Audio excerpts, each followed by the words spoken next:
மன்னன் பதிவான சந்திரகுலத்தில் உதித்திட்ட இது தவறாத மன்னனாகிய என் தந்தையா பாண்டுராஜன் என்பார்கள்.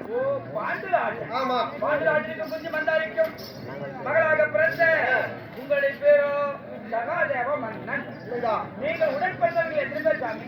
அன்பா, முந்தி வந்தாரை பாண்டுராஜனுக்கு நாங்கள் எத்தனை பேர் பிறந்தோம்? எத்தனை பேர் தெரியுமா?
மறுபடியும் இந்த பாட்டி விளையாட்டு எங்கள் அண்ணன் சரி கமலராஜன் எனக்கு அண்ணன் கடைசியாக பிறந்தேன் தனுவேதம் கண்டவன் சாஸ்திரத்தில் வல்லவனா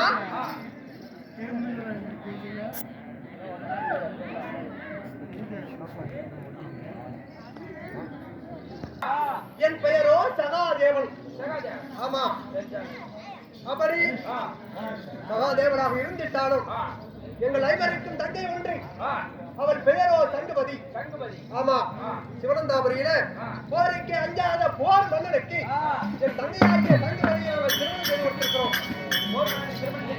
ஆமா ஐயா இந்த நாடு அவள் போர் மன்னனுக்கு திருமணம் செய்து கொடுத்து என் தங்கையாகிய சங்குபதி சீரோடும் சிறப்போடும் அந்த சிவனந்தாபுரியில சிவன் போற்றும் மண்ணிலே சீரோடும் சிறப்போடும் வாழ்ந்து வருகிறது. இருந்தாலும் என் தங்கைக்கு மகன் ஒருவன் இருக்கா. அவன் பெயர் அள்ளிமுத்து. புரியுதா? அப்படி இருந்தாலும் என்பா என்ன கேட்கின்றான்? நாடு நான் ஆளக்கூடிய சாம்ராஜ்யம் என்று தெரியுமா?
நாடு இருப்பதோ 56 தேசங்கள். 56 தேசத்தில் தலைநகரமாகிய டெல்லி என்று சொல்லக்கூடிய அஸ்தினாபுரம் எங்களது நாடு.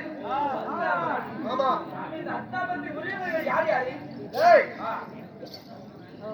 56 நாடுகள் இந்த டெல்லி என்று சொல்லக்கூடிய அஸ்தினாபுரம். அப்படி இந்த 56 நாட்டிலே சரிபாதி ராஜ்யம் இந்த பாண்டவர்களுக்கு சொந்தமானது. ஆமா, தர்மன், பீமன், அர்ஜுனன், நகுலன், சகாதேவன் பாண்டவர்கள் 5 பேர். 56 நாட்டிலே சரிபாதி தேசம் இந்த பாண்டவர்களுக்கு உரியது. மீதி சரிபாதி யாருக்கு? என் பெரியப்பா பிள்ளை திருதராஷ்டிரருக்கு பிறந்தவர்கள் கௌரவர்களோ 100 பேர். புரிகிறதா? அப்படி 100 பேரில் மூத்தவனாகிய துரியோதனன் உங்களை பந்தகத்தை மனதில் எண்ணி இவர்களுக்கு நாடு கொடுக்க கூடாது, இவர்களை மடிக்க வேண்டும், இந்த 56 தேசத்தை நாமவே ஆளணும் அப்படி என்று பந்தகத்தை மனதில் எண்ணி எண்ணற்ற வஞ்சகம் ஏராளம் ஏராளம் நடக்கு வழியிலே நச்சுமுனை நாட்டினான். உண்ணுகின்ற சாதத்தில் விஷத்தை கலந்தான். போகின்ற வழியிலே பொய்க்குழி வெட்டி வைத்தான்.